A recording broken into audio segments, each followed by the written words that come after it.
Assalamu alaikum students. This is the continuation of our previous topic, which is the ATP, the energy currency of a cell.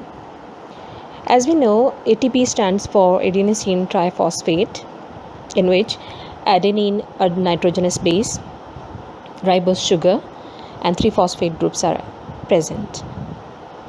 Now we'll study about the conversion of ATP into ADP and ADP into AMP, which means conversion of adenosine triphosphate into adenosine diphosphate and conversion of adenosine diphosphate into adenosine monophosphate.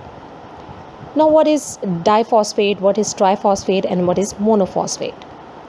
Triphosphate means 3 phosphate groups, as you can see, and when the conversion of ATP into ADP, when the energy is utilized, then the ATP bond is broken down, in which this phosphate group, which is added with the other phosphate group with the help of a tilde, a covalent bond, a high energy covalent bond, is broken down. When this bond is broken down, inorganic phosphate is released. As a result, 7.3 kilocalories per mole is also released, which is used for different purposes, like for the movement, for reproduction, for growth, etc. Now, the conversion of ATP, ADP into AMP.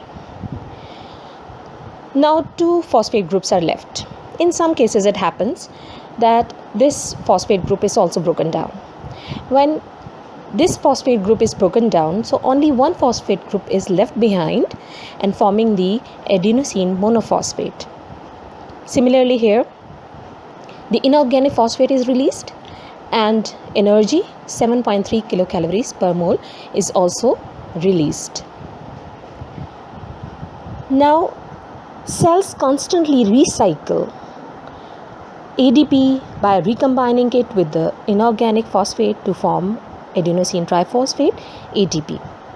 The synthesis of ATP from ADP and inorganic phosphate requires the expenditure of 7.3 kilocalories of energy per mole. This energy is obtained from the oxidation of foodstuff which we eat.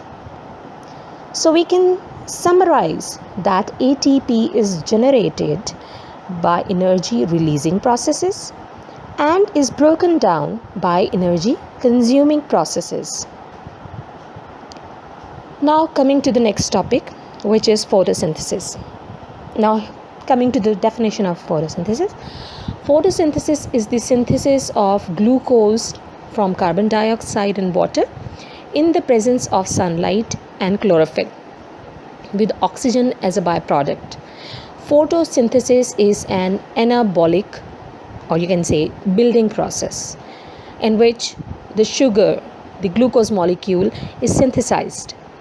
You can see the chemical equation of photosynthesis, in which carbon dioxide, water, sunlight from sun, and chlorophyll molecules which are present in the leaves is incorporated, and as a result glucose is formed, water is also formed, and oxygen is formed, which is a byproduct and released into the atmosphere. Now the question comes that from where the water and carbon dioxide comes. Water is present in the soil, is absorbed by roots and root hairs through osmosis. This water is eventually transported to the leaves through xylem vessels. Now coming to the carbon dioxide.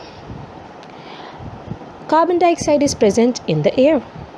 So the tiny pores, which are the stomatas present in the leaves, they enable carbon dioxide to enter into the leaf surfaces and reaches into the air spaces present around the mesophyll cells. This air carries CO2, which is carbon dioxide, which gets absorbed in the thin layer of water surrounding mesophyll cells.